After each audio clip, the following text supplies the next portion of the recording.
Bonjour à tous, vendredi, jour de territoire. Cette semaine, je vous propose une série de reportages retraçant différents événements passés ou à venir dans les villages ou à Nîmes. On débute tout de suite par un détour à Millau avec un retour sur la journée du Millau-Doigt et à suivre une exposition à Quessart proposée par Michel Rousseau. Mais tout de suite, la journée du Millau-Doigt. Vous allez du côté du Vigan, c'est la fête de l'oignon. Vous allez où que vous puissiez aller, il y a toujours une fête quelconque. Donc à Millau, c'est le terroir, la fête du Millau-Doigt. Voilà, c'est comme ça.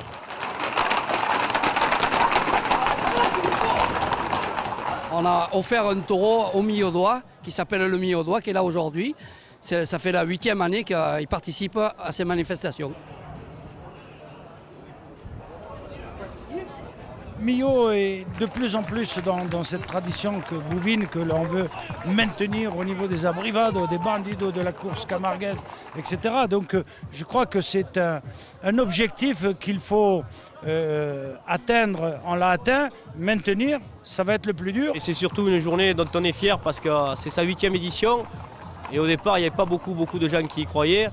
Il faut savoir quelque chose, cette journée, c'est que les manadiers nous font des entraînements gratuitement pour la jeunesse de Millau et pour les jeunes de Millau. On va continuer, donc il y a le marché qui lui est toute la journée jusqu'à 17h. La partie autre qui reste attractive, c'est la partie enfant, qui est devant la mairie, la place du Castellas, où on a bien sûr les poneys de la Tourmagne, structure gonflable avec combat de sumo, des jeux en bois, où ça reste encore une fois des jeux qui sont très attractifs aux enfants. Et après, on a une partie expo peinture également dans le centre qui est toute la journée, la restauration, mais sur l'apéritif traditionnel qui fait partie de notre tradition.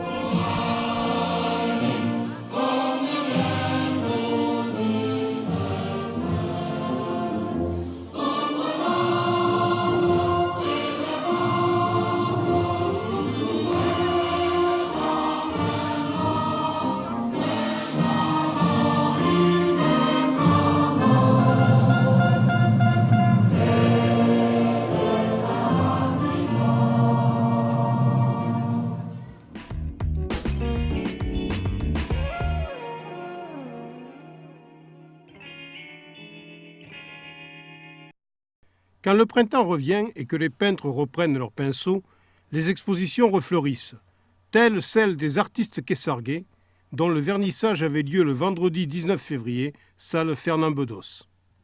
Pour cette 21e édition, 22 régionaux exposaient leurs créations, dont l'intérêt sautait aux yeux dès l'entrée, avec cette somptueuse femme à la bougie de Madame Simon, héritière en quelque sorte de l'école flamande.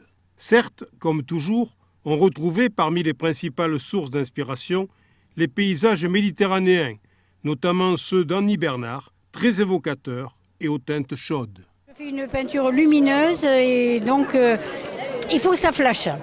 Je fais surtout de la région, mais je fais aussi la Bretagne si j'ai un coup de cœur.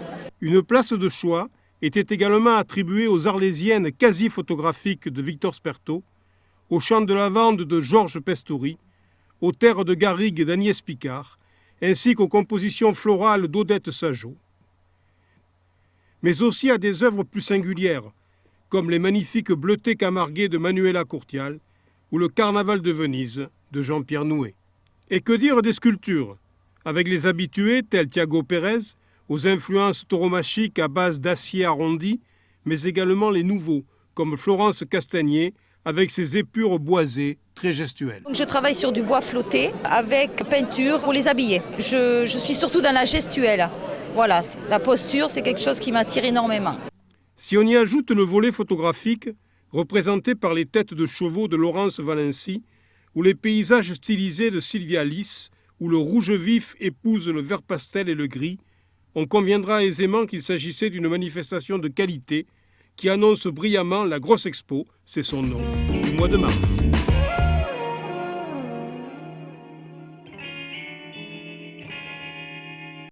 C'était une exposition donc à Quessart proposée par Michel Rousseau. La feria, c'est dans quelques semaines, le 19 mai exactement, jusqu'au 24. La ville de Nîmes va se parer des couleurs de la fête. Et on revient justement sur la présentation de l'affiche de la feria 2010, suivie des cartels. Après l'hommage rendu à Michel Gilles l'an passé, cette année, c'est Jacques Gorde qui, à titre posthume, signe l'affiche des férias nîmoises. C'est au musée des cultures taurines ce vendredi matin que Jean-Paul Fournier, entouré de Daniel Jean Valade, Marie Bourgade et Michel Gorde, l'épouse de Jacques, dévoilait cette affiche 2010.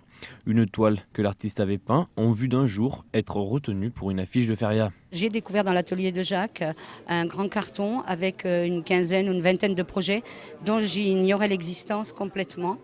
Et c'est vrai que je pense qu'il avait réellement envie de faire cette affiche. Pour nous, c'est quand même très très important. Voilà. C'est un bel hommage. C'est un bel hommage et c'est une belle continuité. Et voilà, et j'espère que vous pourra faire perdurer un petit peu son œuvre, enfin, le plus longtemps possible. Un torero effectuant une passe teintée de rose, de rouge et de gris.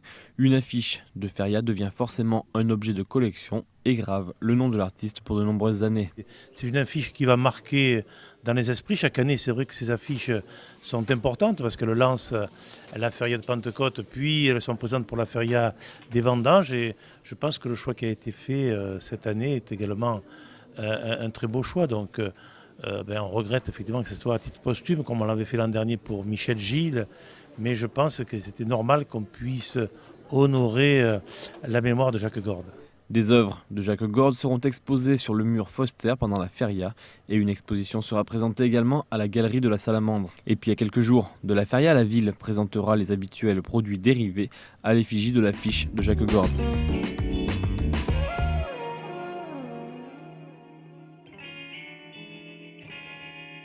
Oui, tout est possible quand on a la foi, tout est possible quand on rêve, tout est possible quand on travaille. Voilà le message de la tauromachie. El Rouli, Enrique Ponce, Sébastien Castella ou Daniel Luque. Pour la feria de Pentecôte 2010, Simon Casas voit double. Il faut dire que récemment reconduit à la tête des arènes de Nîmes, ce dernier continue aussi de zioter vers Madrid.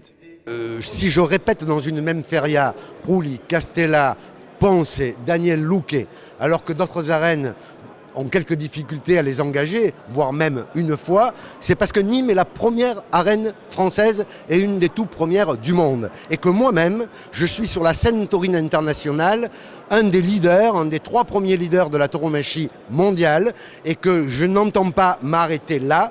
Je vois au-delà, bien sûr, de l'amphithéâtre nîmois. J'ai gagné l'hiver dernier la concession de la 3e arène d'Espagne, qui sont les arènes de Valencia. Je continue à rêver de gérer un jour les arènes de Madrid, et donc rien ne saurait limiter mon désir de bien faire. La feria débutera mercredi 19 mai avec une corrida de Miura, combattue par Padilla, Raphaël Lilio et Mehdi Savali.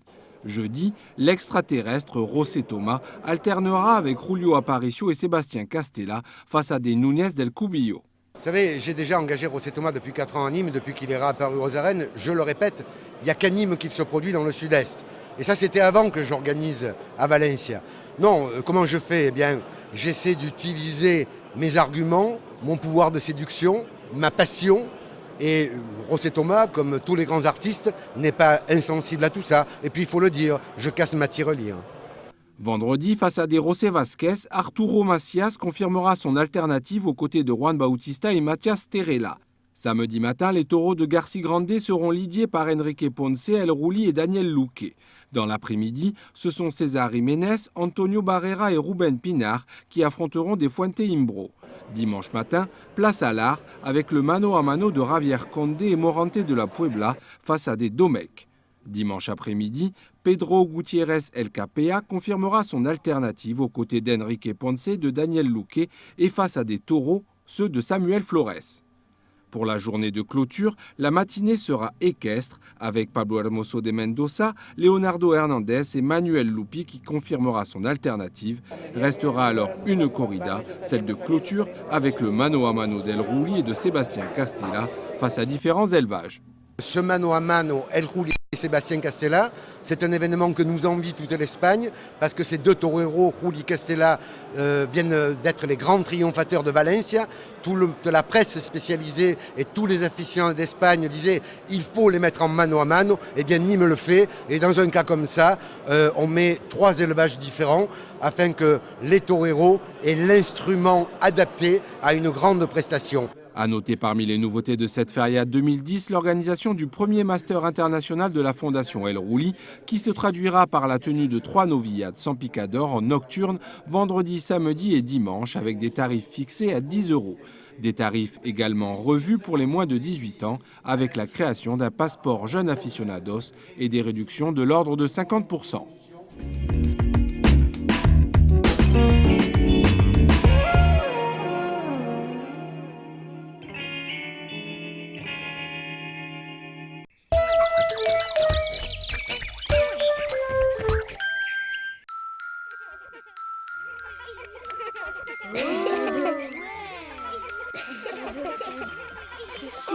Il était une fois les matinées magiques. Le rendez-vous que Kinépolis donne à tous les enfants et à leurs parents le premier dimanche de chaque mois, avec un tarif unique pour tous, 5 €. Au programme, des animations, une avant-première ou l'un des films pour enfants à l'affiche. Et un cadeau surprise. Kinépolis, bien plus qu'un cinéma.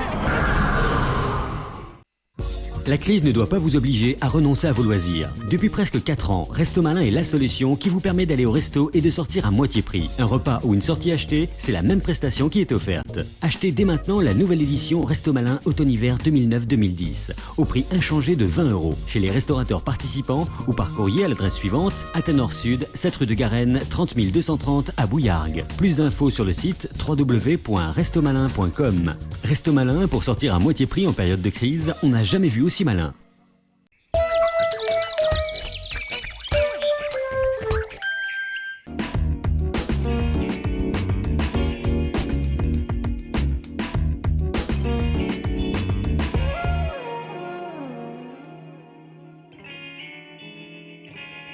Vous êtes toujours dans Territoire, seconde partie donc de votre émission de ce soir. Dans cette seconde partie, nous nous intéressons aux bons produits de notre région, au bio dans le Gard, dans les cantines, à la cuisine centrale qui vient de rouvrir récemment ses portes à Nîmes et propose des produits de qualité, notamment pour les cantines gardoises. Retour sur cette ouverture. C'est avec pour principe celui de faire du neuf avec de l'ancien que la cuisine centrale de Nîmes va revoir le jour au marché Gare. Le service de restauration et par là même les travaux ont été confiés à la société Sodexo, délégataire pour 7 ans et choisi selon un cahier des charges défini par la municipalité. Le cahier des charges reposait sur trois éléments principaux, l'élément santé, l'élément environnement écologie et l'élément économie. Puisqu'on a considéré qu'une ville comme Nîmes, avec 6500 repas servis chaque jour, devait être un élément moteur pour l'économie locale et régionale, notamment avec le recours aux filières courtes, le recours au bio et aux produits qui sont marqués par des signes de qualité, qui ont des labels de qualité. La cuisine centrale va ainsi travailler en partenariat avec la Chambre d'agriculture et les producteurs locaux pour la viande, le riz, les fruits et légumes, voire même le pain, avec à table le raspaillou. À cheval entre traditionnel et modernité, la cuisine centrale s'est équipée d'un atelier pâtisserie, d'une légumerie et d'une mûrisserie. Donc mûrisserie pour pouvoir contrôler la maturité des fruits et les servir à point. Une légumerie où nous allons pouvoir traiter tous les légumes qui viendront des producteurs locaux, comme la salade, les pommes de terre, les carottes et bien d'autres. Et un atelier pâtisserie où ça nous permettra de faire de la pâtisserie salée, notamment des pistes saladières, ou des pâtisseries sucrées comme des tartes aux abricots, pour ne pas avoir la pâtisserie emballée comme avant. La nouvelle cuisine centrale de Nîmes sera fonctionnelle le 1er mars prochain et distribuera quotidiennement quelques 6500 repas. La cuisine centrale de la ville de Nîmes a réouvert ses portes le 1er mars. Les 37 salariés de la société Sodexo préparent journalièrement 6500 à 7000 repas. Pour Anne Revilla, la filière aux courtes a été privilégiée sur certains produits. Mais la modernisation du site est passée par là. Ça faisait partie de la délégation de service public de Sodexo, effectivement, le renouvellement, la modernisation de cette cuisine centrale qui a duré 6 mois. On a souhaité effectivement qu'on puisse utiliser des produits bio, mais également des produits de notre terroir. Et on a travaillé énormément avec la Chambre d'agriculture.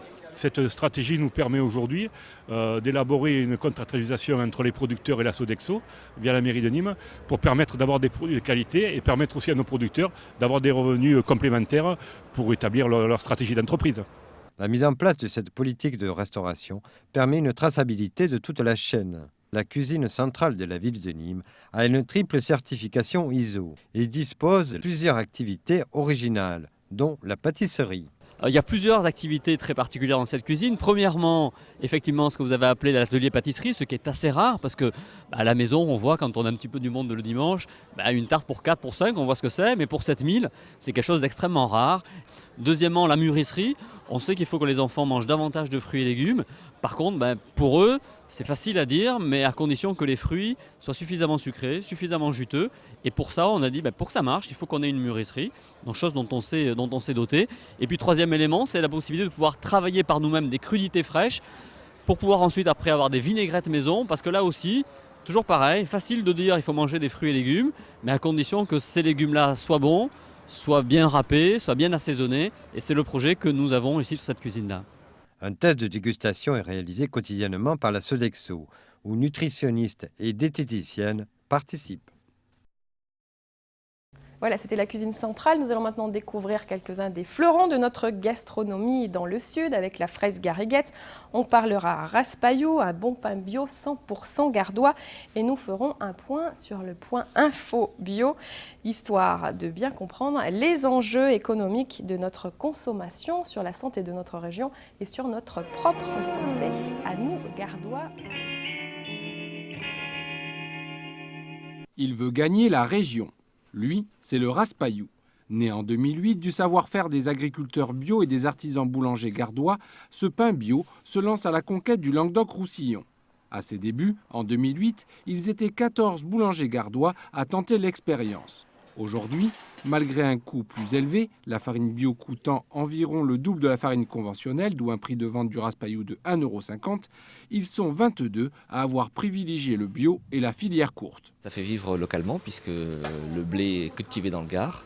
Tout est totalement gardois, le sel aussi, fait par les salins du Midi là-bas.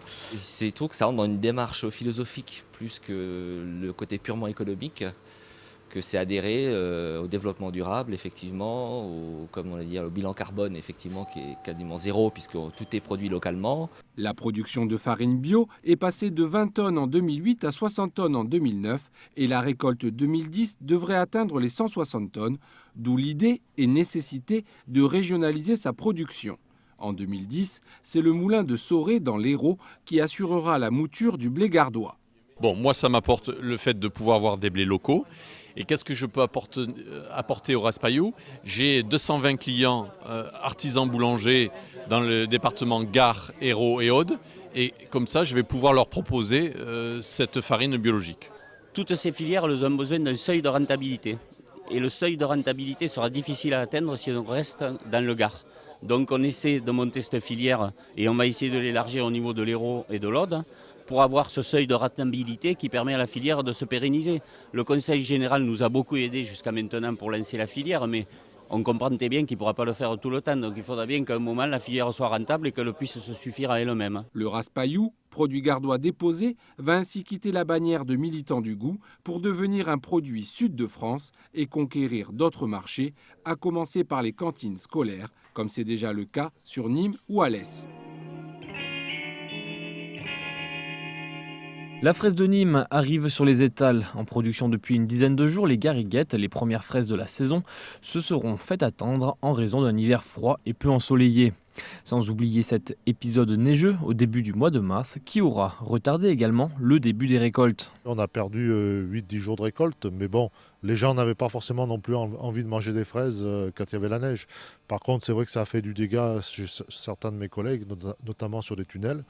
Maintenant, bon, je pense que tout est rentré dans l'ordre, tout le monde a pu réparer et je pense que tout le monde va arriver en production maintenant. Plus chère certes que ses concurrentes venues d'Espagne, la fraise de Nîmes est une fraise de pleine terre délicieusement juteuse, d'un rouge éclatant, charnu et gorgé d'arômes. La gariguette est la première variété de la fraise de Nîmes, puis pour étaler la production dans le temps, c'est la sifflorette qui prendra le relais. Ben là, je pense que la récolte va s'étaler jusqu'au 10, même voire 15 mai, puisqu'on a démarré, d'habitude on démarre 10 mars, là on a démarré 25 mars, donc je pense qu'on va pouvoir prolonger jusqu'au 15, au moins jusqu'au 15 mai. Une production étalée dans le temps avec une floraison décalée et tardive, ce qui promet aux gourmands des fraises plus longtemps. La rareté fait la préciosité, ce ne sont pas les trufficulteurs gardois qui démentiront. En raison d'un hiver rigoureux, l'or noir s'est fait plus rare et le prix au kilo s'est envolé. Il est de 1 000 €. Si vous trouvez moins cher, méfiance. Les truffes chinoises ont infiltré le marché français. Moins odorantes et moins goûteuses, elles sont bien souvent mélangées avec les françaises dont elles prennent l'odeur et deviennent de ce fait plus difficilement repérables. La truffe française, la Mélano, c'est une très bonne truffe qui a le pouvoir de donner le parfum à tout ce qu'on met à côté. Et la truffe chinoise qui arrive, c'est en visuel. On peut se tromper, même nous, quand on est des spécialistes, on peut se tromper. Il nous faut un microscope pour vraiment voir la différence. Alors comment on peut ne pas se tromper? On arrive quand même. C'est-à-dire que cette truffe-là que vous avez devant vous, la véritable, elle a un parfum. Si on la fait tomber par terre, elle ne va pas trop rebondir. Elle est dure, elle est bonne. Alors que la truffe chinoise, bon, elle, visuelle, c'est plus dur. Mais elle a quand même un peu de particularité. Vous la faites tomber par terre, elle rebondit comme une balle de ping-pong. Ça rebondit. Et ensuite, aucun goût. Donc elle est un goût de caoutchouc. Si la truffe chinoise n'est utile que pour le tennis de table, la Tuber melanosporum peut s'apprécier, elle, en omelette, en brouillade, dans le brie, avec le foie gras, mais également avec le petit pâté nîmois. Alors, le petit pâté nîmois évolue dans le sens où on a pris la recette traditionnelle. On l'a fait élaborer aussi avec de la brandade fraîche, sans colorant, sans conservateur, pour associer les deux spécialités nîmoises. Là-dessus, on a fait la première journée de la truffe il y a 2 ans. On a sorti un petit pâté nîmois au foie gras avec 16% de foie gras et 3% de truffe d'Uzès de Michel Tourner, président des trufficulteurs du Gard. Et puis là, dernièrement, pour cette journée de la truffe à Nîmes, on ressort le petit pâté nîmois gourmand au foie gras à la truffe. Et puis on a sorti un petit pâté nîmois, le nîmois Sévenol, pour faire un petit clin d'œil à nos amis alésiens, avec 22% de cèpe et des copeaux de magret fumé, pour donner un petit goût fumé que les montagnards savent si bien donner dans leurs produits. L'arôme exceptionnel de la truffe se marie très bien avec les viandes, les pâtés et autres préparations culinaires. Il ne tient qu'à vous d'innover. Mais pour percevoir son goût et son parfum subtil, le syndicat des producteurs de truffes du Gard conseille de la déguster en fines tranches sur un canapé beurré. Le boom du bio force les agriculteurs à se reconvertir. C'est pour faire face à leur demande croissante d'informations sur l'agriculture biologique que le point Info Bio a été créé à la Chambre d'agriculture du Gard. Sorte de guichet unique, il apporte aux producteurs informations, démarches et suivi. Nous avons des techniciens au niveau des filières, puis nous avons aussi sur le point économique l'analyse des coûts, en fait, selon où se situent les personnes, si elles sont propriétaires, si elles ont un projet qui soit très important, peu important, si c'est de la diversification de cultures ou si elles partent sur une seule et même culture. Et puis après, il y a une aide effectivement sur des dossiers conversion et puis sur des dossiers PAC. Qui sont un petit peu difficiles à constituer au départ et la Chambre d'agriculture vient en aide à ces montages de dossiers.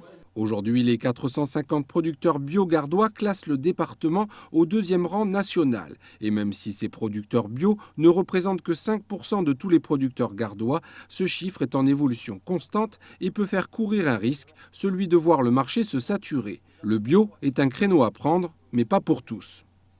Ah, le bio, c'est bien, oui, il faut développer l'agriculture biologique dans ce département, mais il faut l'organiser aussi. Il y a eu beaucoup de conversions ces derniers temps, l'agriculture biologique. Maintenant, il ne faut pas faire l'erreur du conventionnel, il va falloir organiser l'offre, notamment en matière de vin, même de fruits et légumes et autres, pour qu'elle soit cohérente, parce que dans quelques années, si on développe aussi fortement l'agriculture biologique sans l'organiser, on va se planter. Financé par le Conseil général dans le cadre de son plan d'action bio, le point Info Bio n'est pour l'heure ouvert que les mardis sur rendez-vous, mais n'en reste pas moins une première nationale.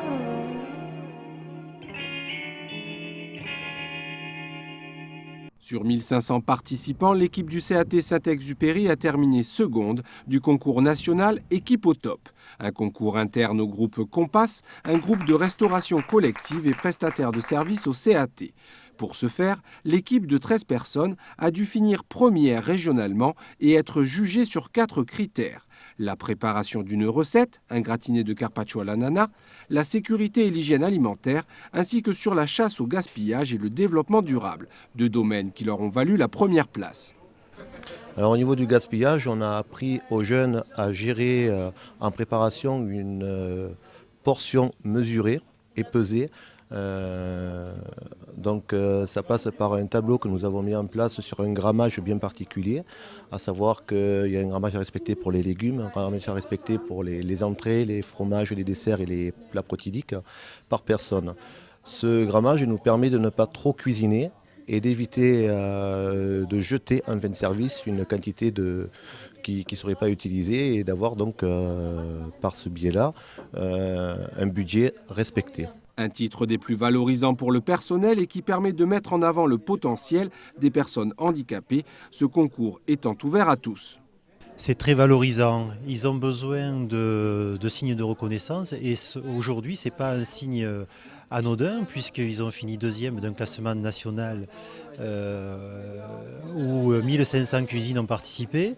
Et ce sont des signes qui sont très valorisants et qui les mettent un peu sur un podium aujourd'hui.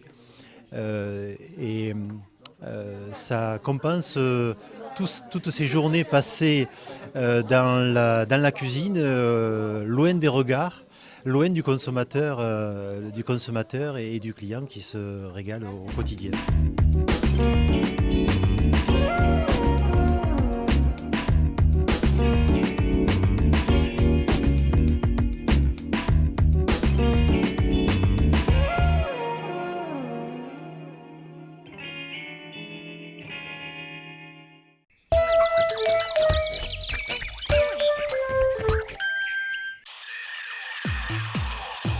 Côté homme, côté femme, masculin direct, 25 boulevard Sergent-Trier à Nîmes.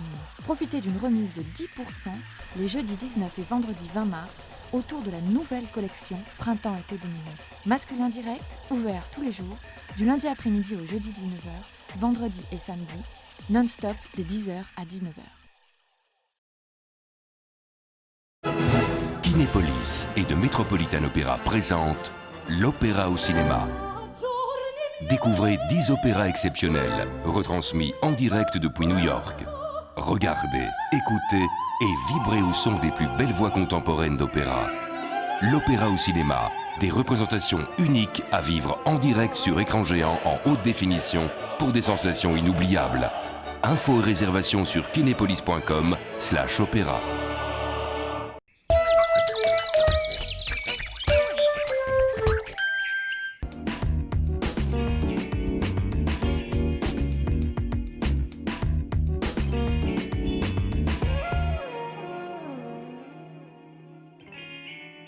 Troisième partie et dernière partie de Territoire. Comme je vous le disais au début de l'émission, nous retraçons les événements passés ou à venir dans les villages de l'agglomération de Nîmes Métropole et à Nîmes. On va s'intéresser à l'aspect culturel avec les expositions et au côté festif avec quelques animations organisées par les meneurs de jeux du centre-ville de Nîmes. Découverte donc de ces moments festifs et de ces expositions. L'École des Beaux-Arts présente du 26 mars au 17 avril des œuvres d'Auguste Herbin, un artiste peu connu du grand public mais qui côtoyait en son temps les Picasso, Braque, Vasarely, dans ses périodes impressionnistes et cubistes, avant lui-même d'entrer dans une période plus abstraite dans laquelle il s'est attaché à créer un langage universel reliant les arts. C'est à cette troisième période que l'exposition à l'École des Beaux-Arts est dédiée. Lui, donc, il est peintre d'abord et il veut faire la synthèse avec la peinture. C'est d'abord la peinture qui est au centre du dispositif, si j'ose dire. Et donc là, nous avons exposé cette période qui est l'alphabet. Il veut créer un langage universel pour tous, accessible à tous et pour tous, qui est basé sur 3 éléments primaires, le carré, le cercle et le triangle. C'est pas le premier à faire ça, Kandinsky, Klee aussi ont tenté ça. Récemment remis sur le devant de la scène, cet artiste décédé en 1960 s'est vendu chez Christie's à plus de 200 000 €.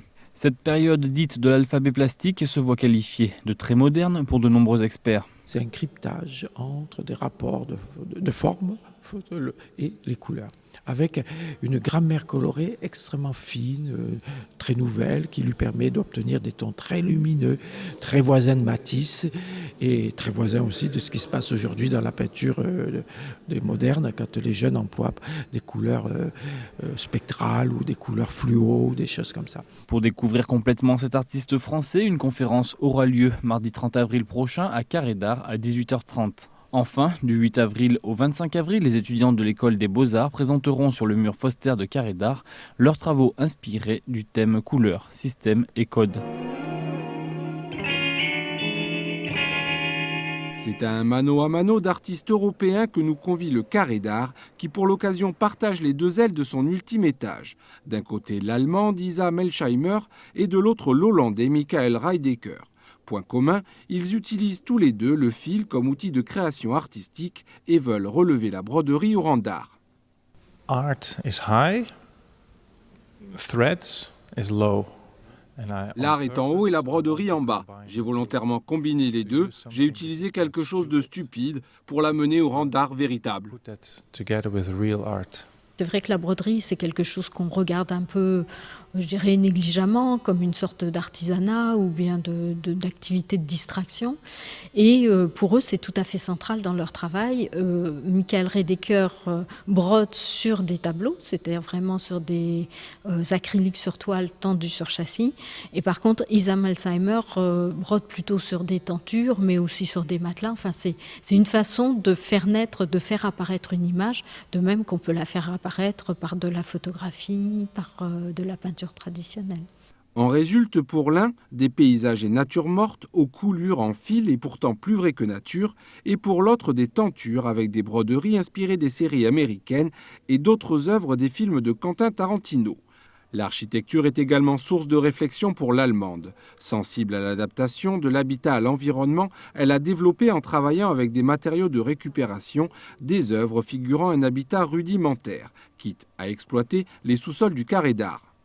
Je savais, je dirais, en lui présentant la façon dont est construit le Carré d'Art, avec notamment le sol, qui est un sol qui est à 50 cm de la dalle de béton, en montrant qu'à l'intérieur des murs, il y a beaucoup d'espace, que ça allait générer chez elle un imaginaire et que quelque chose se passerait. Effectivement, c'est comme ça que l'exposition a été installée ici au Carré d'Art. Il faut être très prudent quand on s'y promène, puisque effectivement, certaines des dalles de sol sont ouvertes, que des œuvres sont en glace, enfin en verre.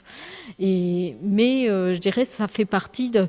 C'est comme si elle racontait une histoire d'une certaine façon. C'est-à-dire que nous sommes dans un espace. C'est vrai que les salles d'un musée, c'est une sorte de boîte fermée. Et puis autour de cette boîte, il y a d'autres boîtes avec peut-être des habitants que nous ne connaissons pas, mais qui nous regardent. Un jeu de regard entretenu par l'artiste qui a même peint sa propre caméra de surveillance. Reste à connaître le regard que vous porterez sur l'exposition, visible jusqu'au 18 avril. Attention toutefois à ne pas trop lever les yeux.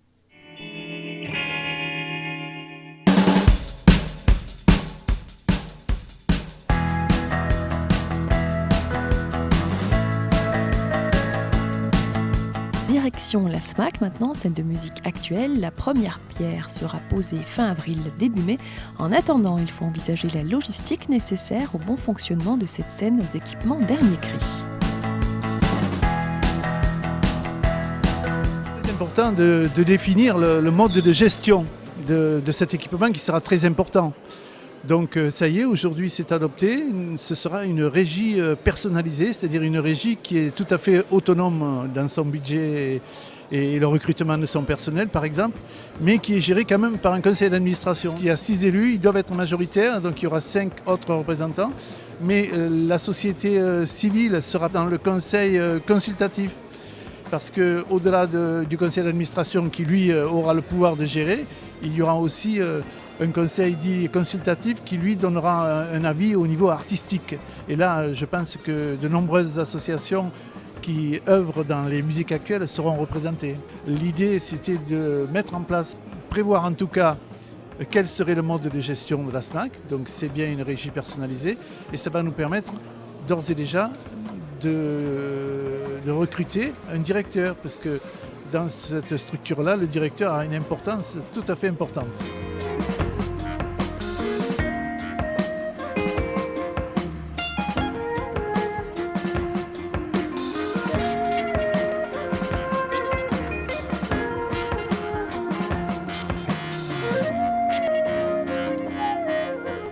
Attendre 2011 pour découvrir cet équipement d'aspect futuriste, un lieu esthétique doté d'une acoustique et d'une insonorisation parfaite.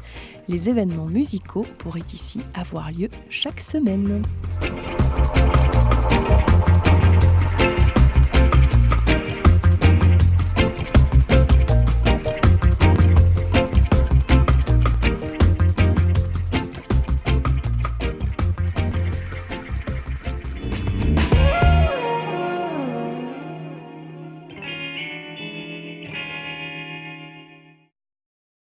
C'est sous le fer de Simon Casas Productions que le Printemps des jeunes aficionados renaît de ses cendres sous l'appellation Primavera des aficionados. Créée en 2007 par la coordination des clubs taurins nîmois et gardois, la manifestation est aujourd'hui animée par le collectif des associations taurines de Nîmes Métropole. Elle s'est enrichie du premier master international des écoles taurines, mais conserve et développe les ateliers pédagogiques qui, de la piste à la chapelle, en passant par le tauril, ont fait le succès des premières éditions. Il est bien évident qu'on ne peut pas tout réinventer. C'est-à-dire que la chapelle est liée, l'infirmerie est liée, les chiquaires, ils y sont. Et donc, ça, on garde ces ateliers. Alors, ils sont amenés par camion environ 3 heures avant le début de la course, de façon qu'ils puissent retrouver leur quiétude, leur calme, et éviter que le taureau s'abîme par des coups de corne intempestifs qui tapent de partout. La grande nouveauté demeure l'organisation du premier master international des écoles taurines, parrainé par la fondation El Rouli. Les 10 et 11 avril prochains verront se dérouler les phases de sélection pour les apprentis toreros. 18 garçons, dont 3 Français, qui sont en lice sur 3 classes pratiques, sans mise à mort, donc 3 spectacles gratuits, 3 noviades françaises, des besseros pour les puristes, c'est-à-dire des petits taureaux de 2 ans, non mis à mort, je répète, taurés en costume andalou, costume de campo, et cependant un jury déterminera la sélection de 6 d'entre eux qui, eux, alors par contre, reviendront à l'occasion de la feria de Pentecôte dans des noviades sans picador, en costume de lumière, avec mise à mort et tout ça. Les phases finales se dérouleront dans les arènes de Nîmes en nocturne lors de la feria de Pentecôte et le vainqueur sera à l'affiche de la feria des Vendanges. Une véritable révolution qui scelle enfin le lien entre les écoles taurines et les arènes de Nîmes et redonne son importance à tous les stades de la tauromachie qui mènent au grade de figura del toreo. C'est sous un soleil printanier de rigueur que s'est tenue samedi et dimanche aux arènes de Nîmes la Primavera des Aficionados, héritière du défunt printemps des jeunes aficionados imaginé par les clubs taurins nîmois. En partenariat avec la ville de Nîmes et Simon Casas Productions, le collectif des associations taurines de Nîmes Métropole a repris les bases de travail qui avaient fait le succès de l'ancienne manifestation en y intégrant une première. L'organisation d'un Masters international des écoles taurines, dont les épreuves qualificatives se sont déroulées ce week-end dans le cadre de Besserades sans mise à mort et auxquelles ont participé 18 élèves issus des meilleurs établissements taurins de France et d'Espagne. Des apprentis novilleros qui ont été reçus vendredi soir au Musée des Cultures Taurines en marge d'un week-end tauromachique placé sous le signe de la culture. Hier, gros succès, carré d'art plein, la salle. Et donc, il y avait les élèves toreros de toutes les écoles de taurines d'Espagne qui étaient présents et qui ont énormément apprécié ce film. Outre les phases de qualification du master, qui ont réuni un public nombreux, notamment dimanche après-midi, les ateliers de découverte de la tauromachie ont cette année encore séduit un vaste auditoire. Samedi après-midi, les curieux pouvaient s'adonner en toute liberté et sans danger aucun à la pratique de la tauromachie en prenant pour la première fois entre leurs mains une cape ou une moulette sous les conseils avisés des professeurs des écoles taurines ou des aficionados practicos. Des ateliers taurins qui ont permis aux néophytes en matière de corrida de se mettre à la place du torero, mais également de découvrir la réalité du cheval de picador, la pratique de la tauromachie équestre, ou encore les mystères de lieux habituellement inaccessibles au public, comme le toril ou la chapelle des arènes. Quand on peut entrer dans le mystère, tout le monde se précipite. Je crois qu'au fond, c'est un peu ça, une curiosité. Puis on sait que les matadors viennent se recueillir là. Et bon, on a assez la culture du taureau ici pour se rendre compte de l'héroïsme que c'est de se mettre devant un taureau. Donc c'est un lieu qui symboliquement est porteur de beaucoup d'émotions. Je pense que c'est pour ça. Des spectateurs qui se sont pressés aux grilles des arènes par milliers, la Primavera des Aficionados a retrouvé une place nécessaire dans le calendrier taurin nîmois. Un rendez-vous qui doit désormais s'ancrer, mais également savoir se renouveler tout en restant fidèle à ses valeurs taurines.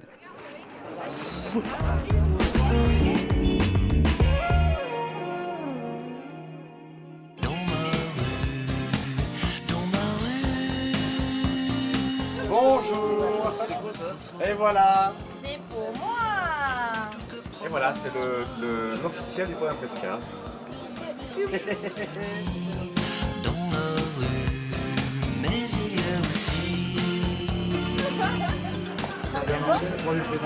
Très très bien, c'est une première et on espère que les années prochaines seront vraiment super. Voilà.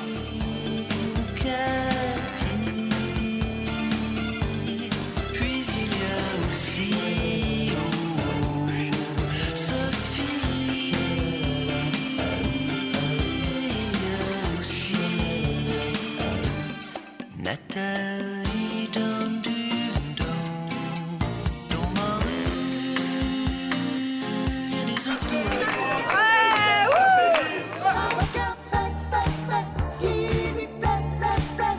Précipice et tout bout. Précipice, on s'en fout. Chacun fait ce qui lui plaît. Et vous êtes rentré comment? Dans ma voiture. Ah, il y avait toujours ma mère à la radio. Chacun fait ce qui lui plaît.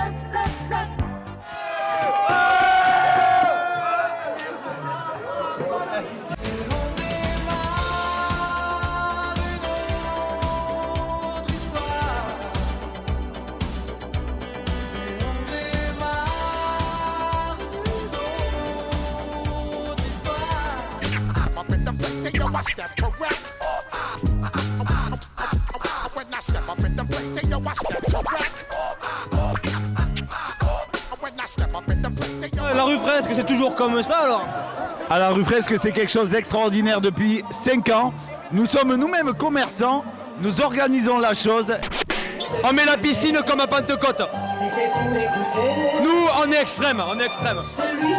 Votez pour moi, hein, c'est les régionales. Et quand il arrivait, la foule s'écriait. Arriva, Gigi amoroso. Croqueur de poulet, il devient une caresse. J'ai perdu la tête. C'est la feria et je pense que on récolte ce qu'on sème, on se bat chaque année pour que cette fête soit une grande fête de quartier, mais aussi la fête de tous les Nîmois et des gens qui viennent aussi d'ailleurs. Et c'est un grand moment pour nous et c'est que le début, c'est magique.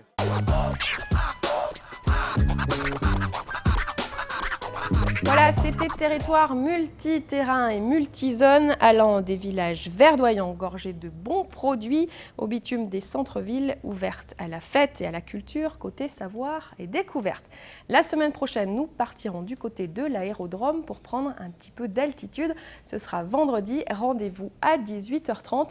Bonne soirée à tous sur Télémiroir, bon week-end. Vous pouvez évidemment revoir les émissions en multidiffusion tout le week-end, samedi et dimanche. Et vous retrouverez le direct lundi Miroir des Sports à 18h30 en compagnie de Pierre-Paul Castelli. Bon week-end à tous et à la semaine prochaine.